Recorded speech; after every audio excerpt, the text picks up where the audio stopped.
menjadi ya amalan yang paling mulia. Jadi menjadi sholat sunnah malam yang paling besar pahalanya dan paling afdol gitu ya. Nah seperti itu jemaah sekalian. Cuma perbedaannya, kalau tadi sisi pertama persamaannya, cuma perbedaan jemaah sekalian.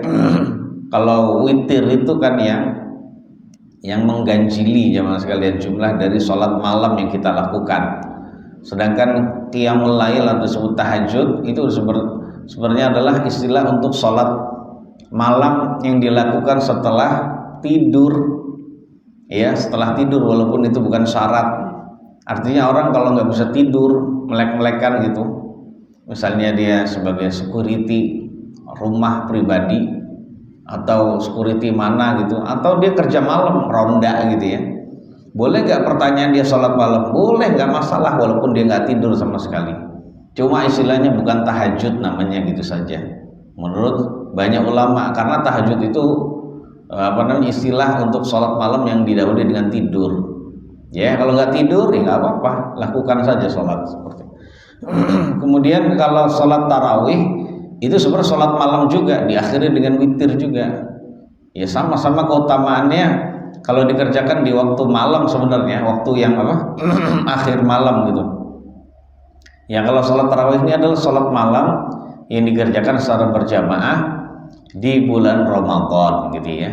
Tarawih artinya adalah beberapa kali istirahat, karena para sahabat karena mengerjakan sholatnya itu panjang, setiap 4 rakaat jemaah sekalian, 2 rakaat salam panjang, 2 rakaat salam. Nah setiap 4 rakaat mereka beristirahat, makanya disebut tarawih, jamak dari kata tarwihatun yang mananya adalah sebuah istirahat. Kalau tarawih beberapa kali istirahat. Itu jamaah sekalian, dan sebaiknya kita sebagai orang beriman memiliki bagian dari sholat sunnah itu, sholat sunnah malam itu maksud saya. Jadi jangan kita nggak pernah jamaah sekalian atau jarang banget melakukan sholat di waktu malam. Masa sih kita berat jamaah sekalian mengerjakan witir 1 rakaat saja ya, nggak sholat malam tapi witir paling nggak gitu ya, seperti habis ba'diyah isya kita bisa langsung witir ya mas sekalian. Masa sih kita nggak pernah sholat tarawih gitu ya, sama sekali pas Ramadan karena sibuk kerja nggak pernah tarawih ya. Kalau nggak di masjid ya di rumah begitu jemaah sekalian. Masa sih kita nggak pernah jemaah sekalian melakukan sholat tahajud, minimal 2 tahajud. Jadi hendaknya kita memiliki bagian dari hal itu jemaah sekalian, karena ayat-ayat Quran itu banyak di Al-Quran, di dalam kitab Allah itu menjelaskan tentang keutamaan dari sholat malam ya, menjelaskan dari qiyamul lail atau tahajud atau sholat malam. Nah seperti itu ya mas sekalian. Ada ayat yang menjelaskan bahwasannya ternyata sholat malam itu biasa juga dilakukan oleh ahlul kitab dahulu. Jadi orang berpegang teguh pada kitab Taurat dan Injil itu biasa melakukan hal itu pak. Loh kok kita yang yang berpegang teguh pada Al-Quran ya, kitab yang menasakh ya, menghapus kitab-kitab suci terdahulu, kita nggak melakukannya pak. Jadi ternyata syariat untuk sholat malam itu juga dilakukan oleh umat terdahulu, nggak cuma umat Islam yang dibawa oleh Nabi Shallallahu Alaihi Wasallam. Banyak sekali sanjungan dan pujian dari Allah pada orang-orang yang melakukan ibadah sholat malam itu ya mas sekalian. Nah termasuk ya Allah Tabaraka wa Ta'ala memberitahu di antara ciri orang beriman yang nanti akan diwarisi surga adalah dia sholat malam ya.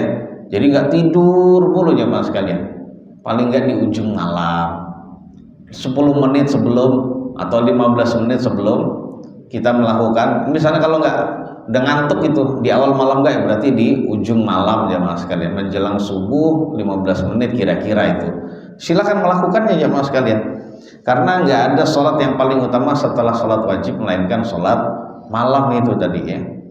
Jadi seperti itu ya mas sekalian. Karena di antara ciri dari ahli surga, kanu qalilan minal laili ma yahja'un. Jadi ahli surga dulu saat di dunia mereka sedikit tidak tidurnya. Sedikit tidak tidur berarti banyak apanya Pak? Banyak tidurnya. Jadi ma yahja'un, mereka sedikit tidak tidurnya. Untuk ngapain ya mas sekalian tidak tidurnya? Ya untuk melakukan sholat malam. Kemudian ya Allah sendiri adalah dalam surat Dalam surat Az-Zariyat ya mas sekalian ya, kita lihat, bisa lihat dari ayat 15 sampai 18. Kemudian Nabi yang mulia sallallahu alaihi wasallam saat beliau baru hijrah disambut oleh para sahabat ya mas sekalian, beliau langsung memberikan tausiah kepada ya para sahabat ketika itu yang ada di Madinah, yang terdiri dari Muhajir dan Ansar. Nabi baru datang itu ke Madinah ya mas sekalian, beliau langsung memberikan tausiah. Beliau sallallahu alaihi wasallam bersabda dalam hadis riwayat Imam At-Tirmidzi dan lainnya, ayyuhan nas, wahai manusia, afsus salam, sebarkanlah salam, biasakan salam. Jadi perilaku 6S itu ya misalnya senyum, sapa, salam, sopan santun yang dilakukan atau yang diistilahkan orang sekarang itu luar biasa. Nabi yang menyuruh ya mas sekalian. Jadi kalau kita papasan sama saudara kita kaum muslimin, salam, salam, salam, sebarkanlah salam, maksudnya biasain salam. Wa ta'imut ta'am, sedekahlah makanan. Kemudian wasilul arham, dan sambunglah silaturahim. Ya, silaturahim yang ada baik dari jalur ayah kita maupun jalur ibu kita, itu kita sambung Pak dengan cara kita kunjungi, kita bantu jamaah sekalian, kita tahu, pengen tahu keadaannya. Minimal silaturahim itu dengan mengucapkan assalamualaikum atau waalaikumsalam, menjawab salam atau mengucapkan salam. Kemudian wasallu bil laili wan nasu niyam, salatlah di waktu malam dalam keadaan orang-orang sedang tidur. Tadkhulul jannata bisalam, maka kalian akan masuk ke dalam surga dengan keselamatan. Kemudian Nabi juga memberitahu ya mas sekalian, ya bahwasannya beliau pernah bersabda, inna fil jannati ghurafan yura zahiruha min batiniha wa batinuha min zahiriha, a'addaha Allahu liman at'ama at-ta'am wa afsas salam wa shalla bil laili wan nasu niyam. Jadi sesungguhnya di dalam surga ada istana-istana yang tinggi Pak, menjulang tinggi, yang luarnya bisa terlihat dari dalam istana itu.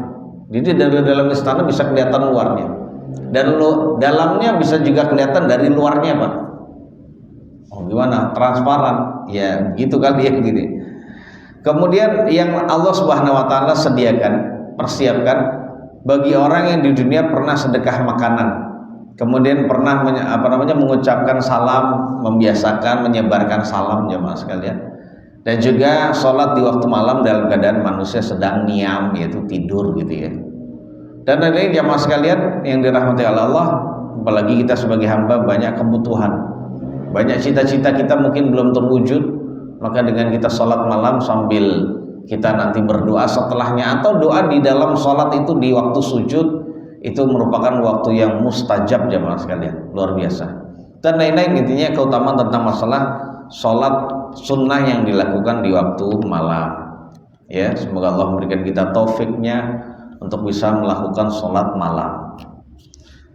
Jamaah sekalian rahmati Allah, kita akan membahas tentang sholat sunnah yang baru.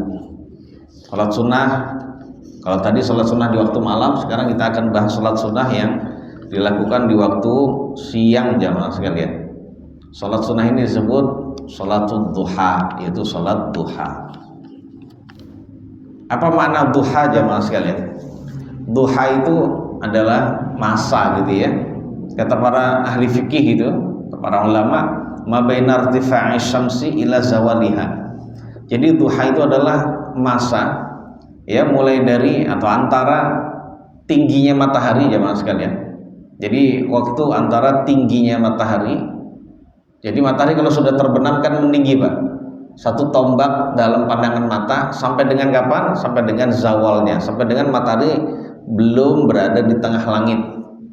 Nah, masa itu disebut waktu duha ya, memanjang Pak waktu duha. Kalau antum mau tahu jemaah sekalian, suruk di sini jam berapa Pak? Suruknya Pak? 5:33. Hah? 5:53. Tambahin aja 20 menit Pak. Jadi karena syuruk itu maknanya adalah matahari baru terbit, baru nongol tul. Nah itu waktu larangan 5:53 gitu. Tambahin saja 20 menit, maka setelah itu waktu larangan hilang. Itu disebut waktu antara matahari meninggi ya, jarak meninggi itu 1 tombak dalam pandangan mata kalau diperkirakan 20 menit ya. Sekarang paling cepat 15 menit setelahnya. Sampai sebelum matahari berada di tengah langit. Nah, jamaah sekalian yang dirahmati oleh Allah, salat duha adalah salat yang dilakukan di waktu itu. Salat sunnah yang dilakukan di waktu duha itu. Entah di awal pagi atau di tengah atau menjelang zuhur jamaah sekalian, seperti jam 11 atau jam 11.10, jam 11 perapat gitu ya. Yang penting belum datangnya waktu larangan ya, seperti itu. Kemudian apa sih keutamaan dari salat duha jamaah sekalian? Keutamaan dari salat duha lumayan banyak jamaah sekalian. Di antaranya adalah hadis yang diriwayatkan oleh Al-Imam Muslim jamaah sekalian, bahwasanya Nabi kita yang mulia sallallahu alaihi wasallam bersabda, yusbihu ala kulli sulama min ahadikum shadaqah. Jadi di pagi hari setiap tulang persendian salah satu dari kalian harus menjalankan sedekah, harus bersedekah. Jadi kita ini jamaah sekalian ya, kita ini memiliki tulang-tulang persendian ya, memiliki tulang-tulang persendian. Setiap tulang itu harus bersedekah setiap pagi. Gimana cara sedekahnya Pak? Nah, kita lihat Nabi yang ngomong nih Pak. Jadi intinya setiap pagi setiap tulang persendian kita itu harus bersedekah. Fakullu tasbihatin sedekah. Setiap ucapan tasbih itu sedekah. Karena itu juga termasuk tulang persendian yang ada di mulut kita Pak. Subhanallah, itu sedekah Pak. Maksudnya berpahala seperti sedekah. Jadi jangan sampai kita menyesal nggak pernah mengucapkan subhanallah ya. Ngucapin subhanallah yang benar Pak ya, bukan subhanallah subhanallah tapi subha, bukan subha. Nah, itu yang benar Pak gitu. Subhanallah. Apa artinya Pak subhanallah?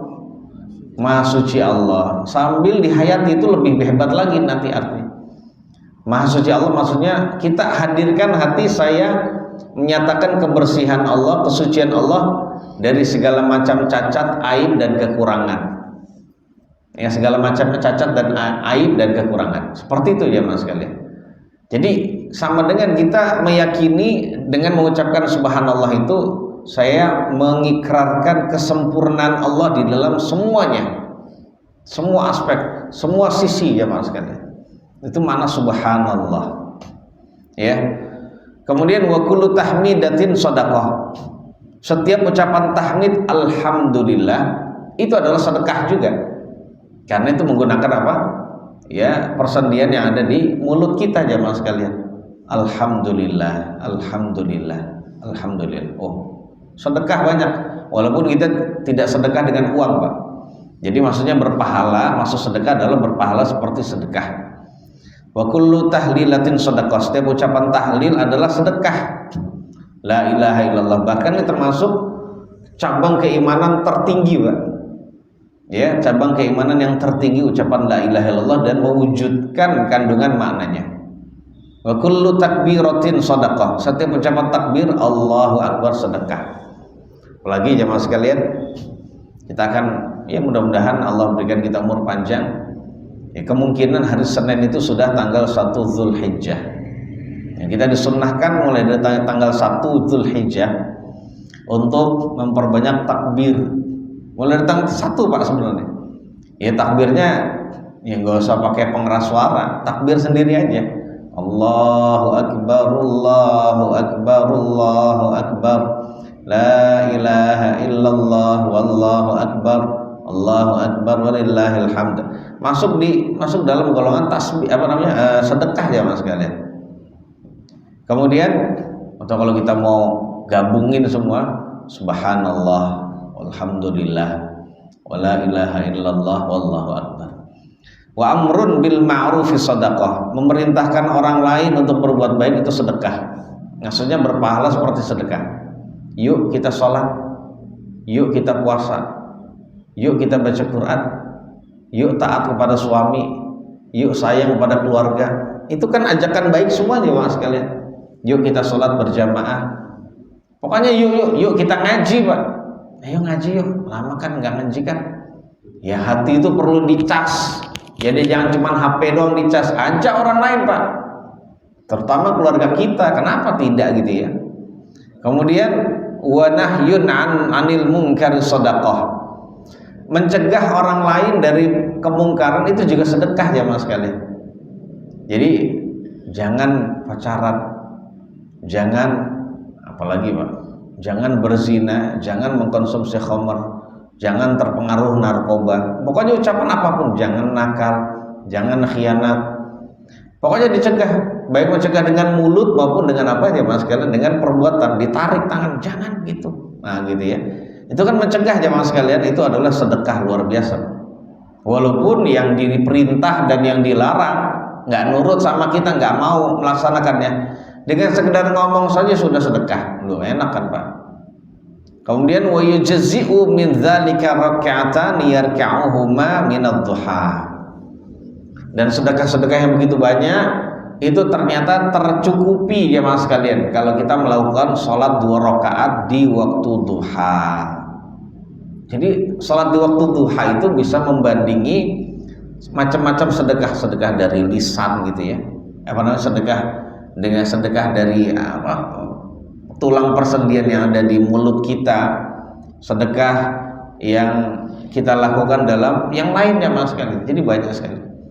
Nah ternyata jamaah sekalian, ya ini sholat duha luar biasa. Kalau kita nggak melakukan sedekah, nggak zikir, nggak amar ma'ruf nahi munkar, maka hendaknya kita melakukan sholat sunnah duha. Ya karena bisa membandingnya. Syukur-syukur kita bisa semuanya dan itu yang terbaik Pak. Dan juga dalam riwayat yang lain Nabi yang mulia sallallahu alaihi wasallam bersabda dalam hadis riwayat Imam Abu Dawud, Ahmad dan lainnya. Nabi bersabda fil insani situna wa thalathu mi'ati mafsilin. Jadi di dalam diri manusia kata Nabi terdapat 360 tulang persendian. Nggak usah kita ngitung sendiri Pak. Nabi sudah memberitahu lewat wahyu dari Allah yang menciptakan kita. Ya, seperti itu jemaah sekalian. Dan ternyata setelah dihitung oleh profesor yang ahli tentang masalah tulang persendian, ternyata jumlahnya pas 360 Pak. Ini ngomong Nabi bukan saya jemaah sekalian. Jadi dalam diri manusia ada 360 tulang persendian. Alaihi an yatasaddaqa an kulli mafsilin minha sadaqah. Nah, setiap manusia harus menyetorkan sedekah dari setiap tulang persendiannya. Ada 360 ya tulang persendian, masing-masing persendian harus melaksanakan sedekahnya Pak. Karena jemaah sekalian yang dimuliakan oleh Allah Subhanahu wa taala, perlu kita ingat ya Mas sekalian. Tubuh ini Allah yang punya. Allah yang memberikan kita sehat. Kesempurnaan tubuh kita itu jemaah sekalian. Itu Allah yang memberikan semuanya dan mengaruniakan, dan sampai detik ini Allah jaga Pak. Dan cara mensyukurinya ternyata adalah yaitu yang mensyukurinya setiap anggotanya digunakan untuk ketaatan, untuk bersedekah, maksudnya ibadah yang nilainya sama seperti sedekah begitu Pak. Ya, jadi cara mensyukuri anggota-anggota tubuh kita adalah dengan kita beribadah, yang itu semua nilainya sama seperti sedekah. Qalu, para sahabat bertanya ya Mas, famanilladzi yutiqu ya Rasulullah. Waduh, kalau jumlah persendian itu 360 dan masing-masing harus sedekah, siapa yang mampu Nabi? Kita bersedekah ya untuk apa, dari setiap tulang persendian, siapa yang mampu ya Nabi? Susah Pak. Itu juga kalau dengar 360, waduh setiap hari 360 sedekah. Tulang ini harus sedekah, tulang ini harus sedekah. Kemudian apa jawaban Nabi ya Mas sekalian? Beliau itu walaupun memberikan sesuatu yang kayaknya tinggi, yang sepertinya sahabat itu nggak bisa melakukannya, tapi beliau memberitahu jamaah sekalian sebagai kabar gembira.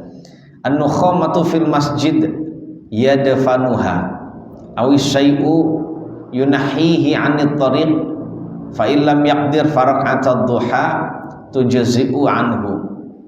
Jadi caranya ternyata mudah jamaah sekalian untuk bisa menggerakkan 360 tulang persendian agar bisa dinilai sedekah. yaitu dengan melakukan aktivitas kebaikan. Di sini Nabi ngasih contoh, yaitu ada ludah di masjid yang dia pendam dengan tanah. Karena dulu masjidnya lantainya masih tanah, ya. Ada kotoran di masjid, ya kita buang, ambil Pak. Itu masjid, rumah Allah itu. Nyapu masjid itu luar biasa, baik nyapunya pakai sapu atau pakai penyedot debu, itu termasuk masuk di sini Pak. Pokoknya yang kotor-kotor di masjid itu kita hilangkan, singkirkan, kita hapus. Kalau ada coretan kita hapus. Begitu jamaah sekalian. Ya minimal kita sendiri yang menjaga kebersihan masjid, rumah Allah. Rumah kita aja kita nggak mau kotori lah jamaah sekalian. Tapi ternyata ada di antara kita yang ngupil, yang gigit-gigit kuku atau gunting kuku, itu dibiarkan di masjid, rumah Allah. Nah, kalau kita tidak bisa membersihkan masjid, ya, maka jangan mengotori masjid. Atau sesuatu yang dia singkirkan dari jalan, sesuatu yang menyakitkan, mengganggu, yang dia singkirkan dari jalan yang dilalui oleh umumnya orang, itu juga bagian dari sedekah. Terus Nabi memberitahu, lalu jika dia tidak mampu melakukan dua hal itu, ya, ada kotoran masjid dia tidak melakukannya, atau tidak pernah menjumpailah kotoran, ya, atau ada juga sesuatu yang menyakitkan di jalan, mengganggu, dia tidak singkirkan, maka kalau tidak melakukan hal itu, maka lakukanlah 2 rakaat sholat duha, maka itu bisa mencukupi aktivitas-aktivitas kebaikan yang ada itu jemaah sekalian. Luar biasa jemaah sekalian. Ada lagi keutamaan, hadis yang mulia ini menunjukkan besarnya keutamaan dari sholat duha, ya, dan juga sekali lagi agungnya kedudukan dari sholat duha, dan menunjukkan juga tentang dianjurkan, kuatnya anjuran kita melakukan sholat duha jemaah sekalian. Ya, dengan kita melakukan sholat duha 2 rakaat saja, itu ternyata sama dengan kita bersedekah dari setiap tulang persendian yang jumlahnya 360 itu. Kemudian jemaah sekalian, ada lagi Nabi bersabda, ya, Innallaha azza wa jalla qala, sesungguhnya Allah azza wa jalla berfirman, Ibnu Adam, wahai anak Adam, irka'li raka'atin min awwalin nahar akfika akhirahu. Jadi kata Nabi SAW, jamaah sekalian, wahai anak Adam, lakukanlah beberapa sholat karenaku. Lakukanlah beberapa sholat karenaku di awal siang. Awal siang maksudnya apa jamaah sekalian? Pagi hari maksudnya. Jadi lakukanlah sholat beberapa rakaat di awal siang, maksudnya pagi hari. Akfika akhirahu, maka saya akan cukupi kamu, ya, dari apa saja yang kamu cita-citakan sampai akhir siang. Sampai akhir siang maksudnya sampai sore. Kita hidup ini jamaah sekalian yang dirahmati oleh Allah Subhanahu wa taala, setiap hari ini kita pengen punya cita-cita atau pengen punya keinginan. Saya hari ini saya pengen ke sana, saya pengen ini, saya pengen menghasilkan ini dan itu. Saya ingin memperoleh tambahan, ya, nafkah lah, misalnya contoh itu. Saya ingin silaturahim dan sebagainya. Jadi kalau kita melakukan beberapa rakaat di awal hari, Pak, maka jamaah sekalian yang dimuliakan oleh Allah, hajat kita, cita-cita kita, keinginan kita Allah akan penuhi dan akan Allah cukupi jamaah sekalian. Allah bantu itu jamaah sekalian. Tiba-tiba selesai gitu aja. Sore-sore itu udah selesai gitu aja. Jadi urusan itu ketika malam hari itu udah gak kepikiran. Tidur langsung nyenyak, tidur Pak. Karena betapa banyak orang yang gak bisa tidur, ternyata urusan dalam hidupnya itu gak selesai. Satu datang, kemudian belum selesai, datang yang lain lagi, dan sebagainya. Begitu seterusnya dalam hidup, sehingga gak habis-habisnya. Nah, kalau ingin diselesaikan urusannya, kita minta bantuan sama Allah. Di antaranya adalah dalam bentuk sholat duha jamaah sekalian. Ya, dalam bentuk sholat duha. Tentu jamaah sekalian perlu diingat, kita dalam melakukan sholat duha namanya ibadah, pasti karena Allah dulu yang utama. Jadi yang mendorong kita melakukan ibadah pertama adalah karena Allah, karena mengharapkan rahmat Allah, ridho Allah, surga Allah, dan juga takut akan siksanya dan nerakanya. Itu dulu Pak, motivasi utama. Ya, jangan dunia dulu Pak. Habis itu dunia ngikut Pak, boleh. Sekalian lah nambahin dalam hati itu, saya pengen dimudahkan urusan saya, dimudahkan rezeki saya. Boleh Pak. Oh, Nabi yang ngomong kok. Masa Nabi yang ngomong itu kita tidak boleh mengharapkan? Kan lucu Pak. Boleh, tapi jangan dijadikan yang utama. Yang mendorong kita melakukan sholat duha cuma apa jamaah sekalian? Supaya cepat dapat rezekinya, mudah rezekinya. Oh, nggak begitu. Konsepnya nggak begitu. Itu cuma niat dunia yang ngikut, boleh. Seperti itu jamaah sekalian. Atau kalau kita mau yang afdal, nggak niat dunia sama sekali. Yang jelas pasti apa yang Allah janjikan lewat firman-Nya dalam hadis qudsi ini pasti terwujud Pak. Yang jelas saya 100% niatnya mencari ridho Allah. Saya cinta sholat, saya cinta memuji Allah, saya senang, saya mengharapkan rahmatnya dan ridhonya, kemudian takut akan siksanya. Sudah sholat gitu aja. Nah dunianya pasti dapat Pak. Loh begitu. Pokoknya ada aja jalan orang-orang yang dekat dengan ibadah, mempersungguh ibadah, jamaah sekalian, Allah urusannya itu Allah mudahkan. Kemudian jamaah sekalian ada lagi ini terakhir, hadis terakhir yang berkaitan dengan keutamaan besar dari sholat duha Pak. Suatu ketika jamaah sekalian, hadis ini diriwayatkan oleh Imam Ahmad jamaah sekalian dan disahihkan oleh Syekh Al-Albani. Abdullah bin Amr radhiyallahu anhuma, beliau meriwayatkan suatu hadis, suatu ketika Rasulullah SAW mengutus pasukan Sariyah. Pasukan Sariyah ini pasukan yang di bawah 400 orang jumlah pasukannya. Karena pasukan perang ini diutus ya disebabkan karena yang akan diperangi itu jumlah sukunya nggak banyak. Ya, sudah cukuplah 400 orang saja. Atau seandainya banyak ya paling jumlahnya 2 kali lipat saja. Karena umat Islam ya maksudnya di masa dahulu tuh perkasa-perkasa luar biasa Pak. Dia jumlahnya 1000 udah bisa lah utus 400 orang doang gitu ya. Kecuali kalau jumlahnya berapa jamaah sekalian? 10 kali lipat pasukan musuh itu 4.000 orang. Ya dia bukan ngutus pasukan syariah. Pasukannya bukan syariah lagi, namanya bisa jais. Jais itu nama istilahnya. Jais itu pasukan yang di atas 400 itu Pak. Lebih dari itu. Karena umat Islam jamaah sekalian yang dirahmati Allah tidak dipaksa untuk bisa mengalahkan pasukan musuh yang bandingannya itu 1 banding 10 Pak, enggak. Ya kalau cuma 400 sama 1000 Pak, ya udah cukup 400 saja cukup. Seperti itu jamaah sekalian. Nah, Nabi suatu saat mengutus pasukan perang yang namanya Sariyah. Lalu ternyata setelah diutus mereka bisa menang Pak, mengalahkan musuh, terus dapat jarahan, cepat kembali. Nggak lama diutus, pulang tuh dapat jarahan, pulang. Kemudian orang-orang pada ngomong, ya pada kasak kusuk, hebat banget, ya. Mereka tempat perangnya itu dekat, kemudian jarahannya banyak dan cepat kembali Pak. Waduh, enak banget ya kalau gitu. Heran gitu. Karena biasanya namanya perang, fisabilillah, tempatnya jauh. Ya, kalau tempatnya jauh Pak. Menangnya juga belum tentu ya Mas sekalian, apalagi jarahan. Nah ternyata yang ini seperti itu. Kemudian faqala Rasulullah sallallahu alaihi wasallam, lalu Rasulullah sallallahu alaihi wasallam bersabda, ala adullukum ala aqraba minhum maghzan wa aktsara ghanimatan wa awshaka raj'atan. Kok kalian heran kayak gitu sih? Mau nggak kalian saya tunjukkan sesuatu yang lebih dekat tempat peperangannya daripada mereka? Ya, lebih banyak juga jarahannya daripada mereka dan lebih cepat kembalinya ke sini daripada mereka. Mau nggak?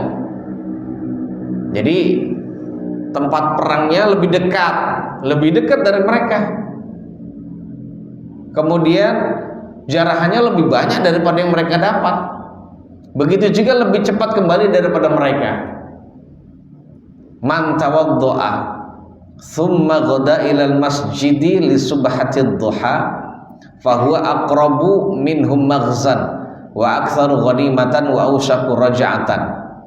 Rawahu Ahmad. Jadi ya Mas sekalian, Nabi memberitahu barang siapa yang berwudu di rumahnya kemudian dia keluar berangkat pagi ke masjid Pak, untuk melaksanakan sholat sunnah duha, maka dia termasuk orang yang lebih dekat tempat peperangannya daripada mereka, pasukan-pasukan itu. Lebih banyak jarahannya, penghasilannya lebih banyak, karena sholat itu pahalanya besar, Pak. Ngalang-ngalahin jaran perang dan lebih cepat kembali. Cepat kembali. Habis sholat 2 rakaat pulang, Pak. Gitu. Cuman gitu doang. Nah, ternyata Nabi SAW menyamakan sholat sunnah duha kita sama dengan peperangan, karena hakikatnya ibadah itu juga jihad loh, gitu Pak. Bahkan ibadah sunnah pun itu jihad, Pak. Makanya Nabi menyamakan dengan perang, Pak. Nah, kita sebagai hamba Allah yang kemungkinan nggak ditakdirkan perang sama sekali, maka peranglah dengan hawa nafsu kita dan setan-setan kita, Pak, yang menghalangi kita bahkan dari ibadah sunnah sekalipun. Mungkin kalau ibadah wajib kita nggak lalai, Pak, akan melaksanakannya. Sholat 5 waktu, kemudian puasa Ramadan, zakat, haji ke Baitullah kalau mampu. Tapi yang sunnah itu loh jamaah sekalian, sunnah ini yang sering kita tinggalkan. Ya sudah, hadirkan hati bahwasannya saya harus jihad melawan setan saya yang menghalangi saya dari ibadah sunnah. Sebab ibadah wajib saya belum tentu sempurna, begitu Pak. Nah, seperti itu jamaah sekalian. Baik, poin berikutnya jamaah sekalian, apa sih hukum sholat duha? Jamaah sekalian yang dirahmati oleh Allah Subhanahu wa taala, tentang hukum sholat duha para ulama berbeda pendapat. Ya, ada yang mengatakan sholat duha itu disunnahkan secara mutlak dan dianjurkan untuk dirutinkan. Oh gitu Pak, rutin tiap hari Pak kalau bisa. Karena anjuran tadi itu agar kita bisa bersedekah, ya, di setiap apa jamaah sekalian, setiap tulang persendian kita. Berapa jumlahnya tadi Nun Sayyidu? 360 yang ngomong Nabi Pak. Ya gitu ya. Jadi agar kita jadi ini adalah pendapat mayoritas ulama. Dan saya condong kepada pendapat mayoritas ulama ini bahwasannya kita dianjurkan untuk untuk melakukan sholat sunnah duha setiap hari. Dirutinkan sunnahnya Pak. Ya, seperti itu. Nah, para ulama beda pendapat. Tapi yang kita pilih dalam kajian ini adalah dirutinkan setiap hari. Namun saya juga menghormati ulama lain yang mengatakan bahwasannya sholat duha itu adalah dianjurkan untuk dilakukan sekali-kali saja, ya, dan ditinggalkan dalam waktu yang lain. Jadi nggak rutin, justru sunnahnya nggak rutin gitu katanya. Alasannya apa jemaah sekalian? Nabi kita SAW itu tidak merutinkan sholat duha. Ini alasannya Pak. Jadi dari perbuatan Nabi tidak merutinkan sholat duha. Dan sholat duha Nabi jamaah sekalian dalam hidup itu tidak lebih, hadis ya Pak ya, tidak lebih dari hitungan jari tangan sebelah dalam hidup Pak. Ini kan dilihat dari riwayat Pak jamaah sekalian. Jadi tidak banyak, ya kurang lebih tidak sampai hitungannya jari tangan sebelah. Nggak ada, nggak rutin dan lain-lain. Ada juga yang mengatakan sholat duha tidak disyariatkan melainkan karena sebab. Ya saya hormati, ya kita hormati ya mas sekalian para ulama yang mengatakan demikian. Tapi saya sendiri pribadi lebih condong pada pendapat mayoritas yang mengatakan sholat duha itu dianjurkan melalui sabda Nabi walaupun beliau tidak merutinkannya. Kok begitu beliau tidak merutinkan padahal beliau menganjurkannya, beliau memotivasi Pak. Alasannya banyak bisa jadi Pak, kita tidak tahu. Karena para ulama menjelaskan banyak ibadah-ibadah yang beliau tidak rutinkan itu ada sebabnya Pak. Di antara sebabnya bisa jadi beliau khawatir sholat duha itu diwajibkan kalau beliau rutinkan. Nah kalau sudah diwajibkan nanti, ya, soalnya nanti kalau ada apa, Nabi selalu melakukan, umat nanti ngikut Pak. Umat nanti ngikut, ya. Nah kalau sudah umat nanti ngikut rutin Nabi sholat duha, akhirnya turun kewajiban, udah diwajibkan sekalian. Dan kalau sudah diwajibkan gimana Pak? Kita akan mengalami kondisi berat. Berat Pak, apalagi jam-jamnya kerja itu Pak. Gitu ya. Nah, di sini nih ada ini, memang Nabi menganjurkan tapi beliau sendiri melakukan jarang, bukan berarti beliau keliru Pak, tidak. Ada tujuan beliau tuh. Ya, seperti itu ya Mas sekalian. Jadi jangan suudzon sama Nabi kita Shallallahu Alaihi Wasallam, karena sayangnya Nabi justru pada umatnya demikian, sehingga beliau pengen sebenarnya melakukan puasa ini, melakukan sholat sunnah ini ya Mas sekalian, tapi beliau tidak melakukannya karena sayang pada umatnya, khawatir diwajibkan kalau dirutinkan. Kemudian jamaah sekalian yang dimuliakan oleh Allah, kapan sih waktu duha itu? Nah, waktu duha tadi jamaah sekalian waktunya dimulai mulai dari matahari meninggi 1 tombak dalam pandangan mata dan sampai dengan datangnya waktu larangan, yaitu menjelang matahari matahari berada di tengah langit.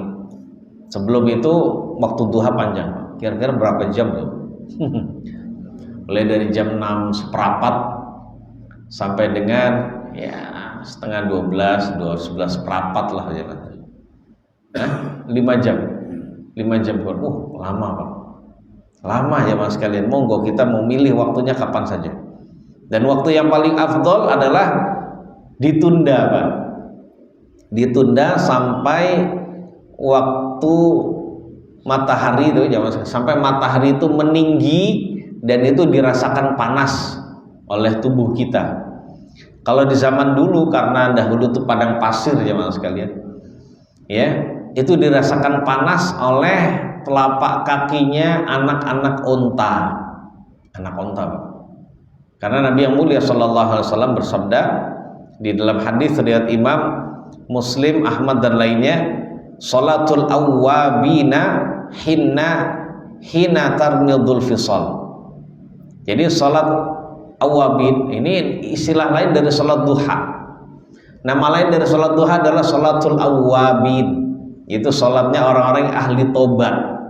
Sholatnya orang-orang yang ahli bertobat adalah ketika anak-anak onta kepanasan, merasakan kepanasan, pasirnya padang pasir, pasirnya yang ada di padang Sahara. Seperti itu jemaah sekalian. Nah, kalau onta dewasa nggak kepanasan, udah kuat Pak. Anak onta itu yang kepanasan itu. Nggak tahu kita kalau kepanasan anak onta itu gimana rasanya. Ya mungkin dia sering jalan-jalan gitu kali, atau untuk bisa mengangkat kakinya gitu. Jadi begitu Pak. Nah, jadi yang paling afdol adalah ketika matahari sudah panas dan itu terasa panas di pasirnya. Kalau kita kira-kira jam berapa Pak? Ya jam 10 sampai jam 11. 9, 10, 11 sampai sebelum habis waktunya. Itu waktu yang afdol. Ya. Waktu yang afdol. Dan kemudian ya tentu saja penyelenggaraan yang paling baik ya, kalau mau di masjid monggo seperti sabda Nabi tadi Pak, atau mau di rumah juga monggo, silahkan. Ya kalau saya lebih milih, kalau sholat duha ini kan sholat yang supaya orang lain nggak tahu kita sholat Pak, ya di rumah aja, biarin orang lain tahunya kita nggak pernah sholat duha, nggak masalah.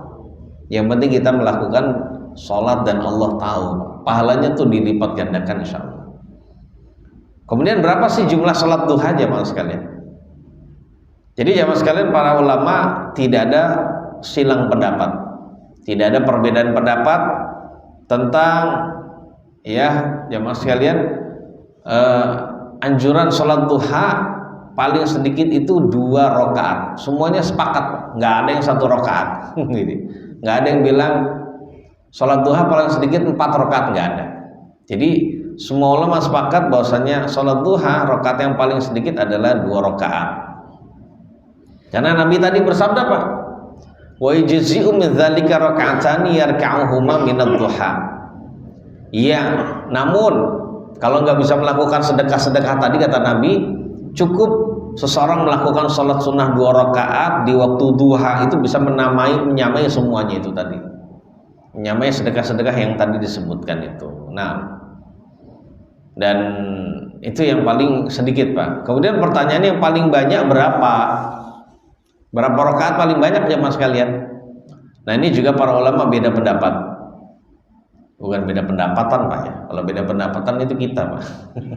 Mereka berbeda pendapat karena memang dari dalil-dalil yang begitu banyak itu. Ada yang mengatakan paling banyak itu 8 rakaat. Ini pendapat mayoritas ulama Pak. Jadi nggak bisa lebih dari 8 rakaat. Wah ini 8 rakaat kalau dirutinkan bagus Pak. Wah saya mau lebih banyak. Ya nggak usah. Ada lagi dalam mazhab Syafi'i di negeri kita Pak. Ada yang mengatakan bahwasannya sholat duha yang paling banyak 12 rakaat. Ada lagi yang mengatakan la hadda li'adadi rakaatiha. Nggak ada batasan untuk rakaat sholat duha. Monggo orang mau melakukan sholat duha sebanyak-banyaknya monggo. Dan ini pendapat sebagian dari kaum salaf jamaah sekalian. Dan pendapat yang terakhir ini juga ada dalilnya. Masing-masing sebenarnya ada dalil Pak. Nah tapi yang saya bacakan dalilnya riwayat Imam Muslim. Ya, seorang perempuan namanya Mu'adzah pernah berkata, saya pernah bertanya kepada Aisyah radhiyallahu anha. Kita tahu Aisyah itu siapa ya Mas sekalian? Istri Nabi yang paling jadi umat ini Pak sepanjang masa, mulai dari zaman Nabi sampai akhir kiamat, sampai kiamat. Perempuan yang paling pandai ilmu agama Aisyah ya Mas sekalian. Nggak ada yang lain. Aisyah. Kemudian saya pernah bertanya kepada Aisyah, "Akana Nabi sallallahu alaihi wasallam yusalli duha?" Apakah Rasulullah sallallahu alaihi wasallam dahulu pernah salat duha wahai ibunda? Kemudian Aisyah berkata, "Na'am, iya dong. Arba'a raka'atin." Beliau pernah melakukan 4 rakaat. Wa yazidu masya Allah, dan beliau menambah sesuai dengan yang Allah kehendaki. Jadi menambah rakaat salat duha terserah beliau. Ya terserah beliau. Jadi begitu. Wallahu a'lam. Itulah jamaah sekalian, intinya kalau memang bisa melakukan ya minimal 2, ya minimal 2, ya dirutinkan itu lebih baik. Yang bisa merutinkan syukuri, bersyukur pada Allah. Ya. Dan yang kita lihat nggak pernah sholat duha, melainkan jarang-jarang, ya ternyata juga ada ulama yang mengatakan begitu. Bisa jadi dia mengikuti pendapat ulama yang mengatakan jarang. Wallahu a'lam. Alasannya apa Pak? Kenapa yang kita pilih dalam kajian ini adalah pendapat mayoritas ulama sholat duha itu hendaknya dirutinkan. Alasannya karena syariat itu tidak hanya diambil dari perbuatan Nabi. Jadi kita bisa ambil dari ucapan beliau sallallahu alaihi wasallam walaupun beliau sendiri tidak melakukannya atau jarang melakukannya. Saya kira itu jamaah sekalian. Insyaallah kita lanjutkan di pertemuan yang akan datang. Silakan tanya jawab. Insyaallah di pertemuan yang akan datang kita akan menjelaskan, kita bedah jamaah sekalian tentang sholat sunnah istikharah. Nah, siapa yang nggak pernah istikharah jamaah sekalian? Bahkan bapak sekalian yang mungkin sudah nggak milih tempat kerja lagi, nggak kuliah lagi, ya tetap disyariatkan istikharah. Untuk apa? Ya ntar kita jelaskan di pertemuan yang akan datang insyaallah. Silakan Pak, ada yang mau bertanya? Monggo. Silakan Pak. Assalamualaikum warahmatullahi wabarakatuh. Ustaz sampaikan ada sholat apa keutamaan sholat 4 rakaat. Kalau dilakukan 2 rakaat di awal pagi, kemudian 2 rakaatnya nanti di siang jam 9 itu apakah termasuk sholat 4 rakaat? Jadi jamaah sekalian, kalau memang di dalam riwayat yang lain, ya bani Adam irka'li 4 raka'atin. Irka'li 4 raka'atin fi awalin nahar akfika akhirahu. Jadi Allah Subhanahu wa taala berfirman, wahai anak Adam, lakukanlah sholat di waktu pagi hari 4 rakaat. Karenaku kata Allah, maka saya akan cukupi kamu sampai akhirnya.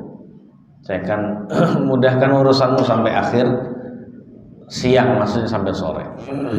Nah kalau ingin mengikuti hadis ini, yang 4 ini dilakukan di pagi hari Pak. 4 ini dilakukan di pagi hari, jadi bukan siangnya.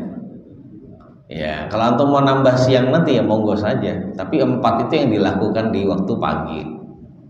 Supaya dapat keutamaan, rahmat Allah dapat, kemudian urusan kita dimudahkan.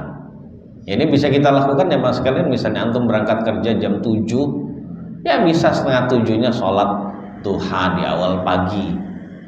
Mulai pagi dengan sholat sunnah itu afdol. Tapi jangan dunia, utamanya jangan dunia niatnya Pak. Karena itu akan menyia-nyiakan pahala kita di akhirat. Nggak ada pahala sama sekali. Ya. Dan itu bagiannya bisa jadi dosa Pak.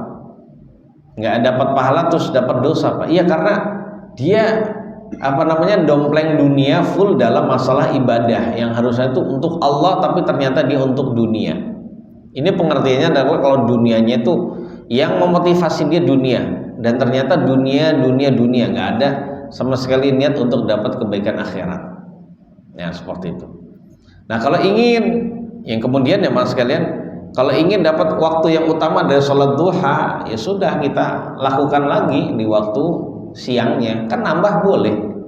Berapa tadi rakaat yang paling dikit Pak? Paling banyak 8. Kalau mau pakai pendapat mayoritas ulama 8 rakaat. Silakan ya mas sekalian. Wallahu a'lam bishawab.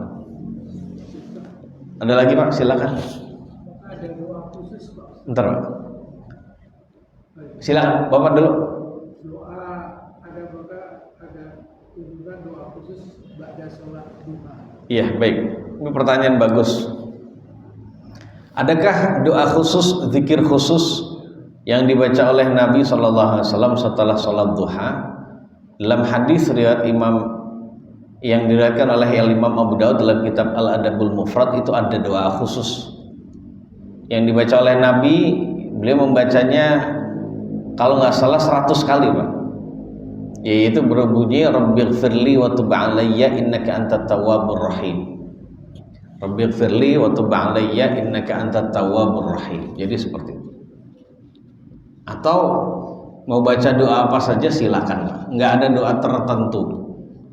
Adapun sebagian orang habis sholat duha dia baca Allahumma inna duha duhauka wal baha'a bahauka wal jamala jamaluka.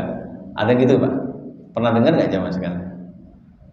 Ya sebenarnya doa itu boleh dibaca Pak. Karena alasannya apa? Alasannya doa itu kan doa untuk Allah, untuk kita sendiri, minta kepada Allah.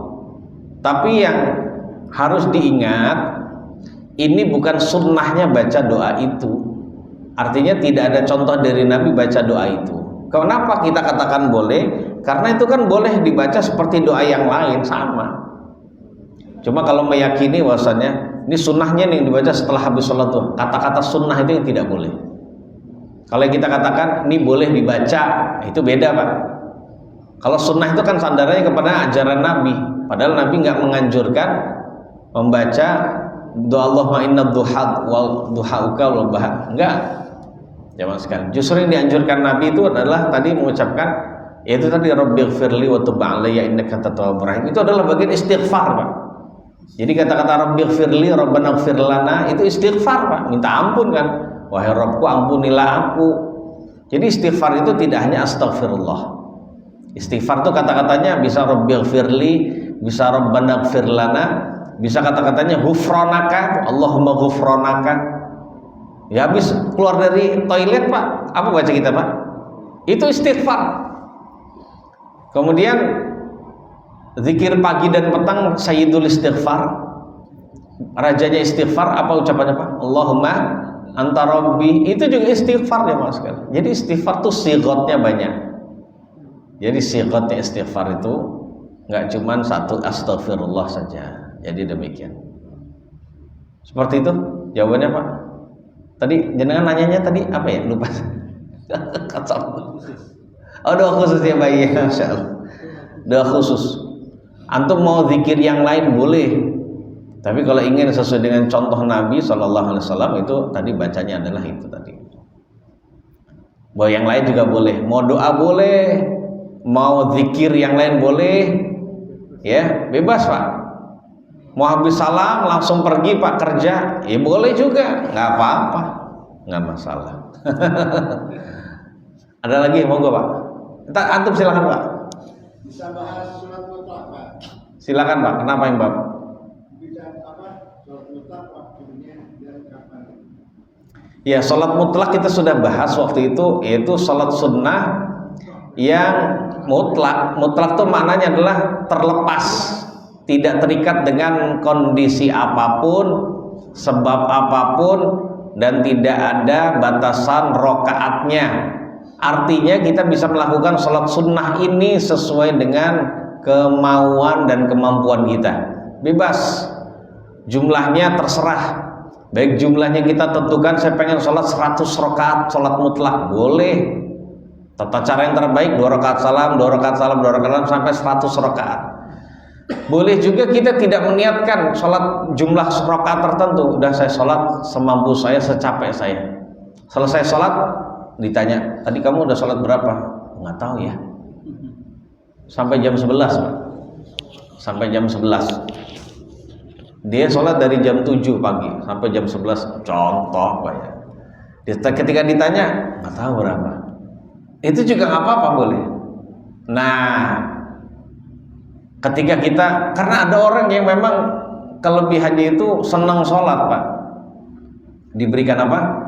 Diberikan keutamaan, dia senang sholat sehingga sholatnya itu bisa ratusan rakaat, bahkan bisa 1000 kalau dihitung dengan sholat wajibnya maksudnya gitu, dan sholat malamnya gitu.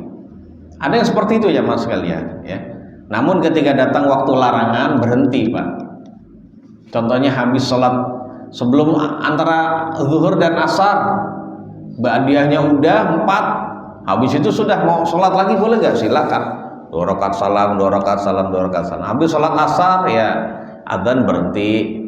Nanti sholat asar, habis sholat asar stop, jangan sholat sunnah mutlak. Karena habis sholat asar dan habis sholat subuh itu dilarang sholat. Ya, seperti itu. Nanti antara maghrib dengan isya, monggo silakan. Tuh begitu. Bila silakan melakukan. Nah pas datang waktu isya mau melakukan lagi, silakan monggo. Ada yang senang begitu pas sholat. Ya ada juga yang capek. Ya capek. Ada yang senang siap, puasa mulu nih. Ada yang nggak senang kecuali dia baca Quran. Ini maksudnya ibadah yang sunnah Pak. Ya silakan monggo. Ada yang bisa diberikan keutamaan, saya senang sedekah, hati saya itu bahagia banget, saya bisa menyerahkan lillahi ta'ala untuk orang fakir, bahagia, ya monggo saja. Ada yang senang ngaji Pak, ya cuman yang untuk senang ngaji ini juga harus ya akhlaknya dibenerin gitu ya. Jadi jangan sampai banyak ngaji tapi banyak ilmu doang tapi tidak diamalkan. Ya semuanya juga sama Pak, sama. Ya diamalkan, walaupun sekali untuk bab yang sunnah Pak. Minimal sekali ya mas kalian dalam hidup. Saya nggak pernah sholat duha ya, tapi setelah saya ngaji saya melakukan sekali saja, boleh nggak? Ya nggak apa-apa, sholat duha. Ya, tapi dapatnya cuma keutamaan sekali doang itu. Oh begitu aja mas. Nah, wallahu a'lam. Seperti itu Pak, sholat sunnah mutlak ya. Mutlak maknanya tidak terikat dengan kondisi, dengan sebab, dengan rokaat. Kita bebas melakukan berapa rokaat pun gitu ya. Dan tata cara sholat sunnah mutlak yang lain adalah kita boleh, kalau tadi kan 2 rakaat salam, 2 rakaat salam Pak ya, boleh kita tidak salam sama sekali. Ya, habis sujud kedua di setiap rakaat kita berdiri, sujud kedua berdiri, sujud kedua berdiri, berdiri terus sampai beberapa jam misalnya. Nah, di rakaat terakhir dia udah pengen salam gitu ya, ya dia pengen selesai ya tasyahud. Jadi tasyahudnya cuma 1 di akhir saja, karena itu wajib Pak. Duduk tasyahud salam selesai. Berapa rakaat? Nggak tahu. Nggak apa-apa aja mas kalian ya. Nah seperti itu. Wallahu a'lam. Ada lagi Pak? Silakan. Bapak mau bertanya Pak? Ada lagi? Monggo Pak.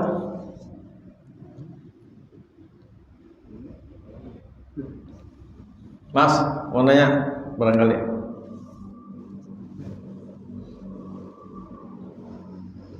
Persiapkan ya mas sekalian, sholat istikharah ini aturannya lumayan ada gitu ya, ada beberapa hal. Dan siapa di antara kita yang nggak memiliki hajat dalam hidup ini? Tapi siapa di antara kita yang pasti tahu hajat kita ini pasti baik ke depan? Nggak ada yang tahu. Kita tuh hanya tahunya itu di saat itu, tapi kita tidak mengetahui masa depan. Nah, istikharah itu ibaratnya kita minta pendapat sama Allah yang mengetahui masa depan. Oh gitu Pak. Cukup jamaah sekalian? Cukup? Ada lagi? Cukup, insya Allah kita lanjutkan di pertemuan akan datang. Mudah-mudahan Allah berkahi pagi hari kita ini, karena kita memulainya dengan kajian, dengan sholat subuh dan kajian. Dan semoga kajian ini bisa bermanfaat bagi saya dan juga bagi jamaah sekalian.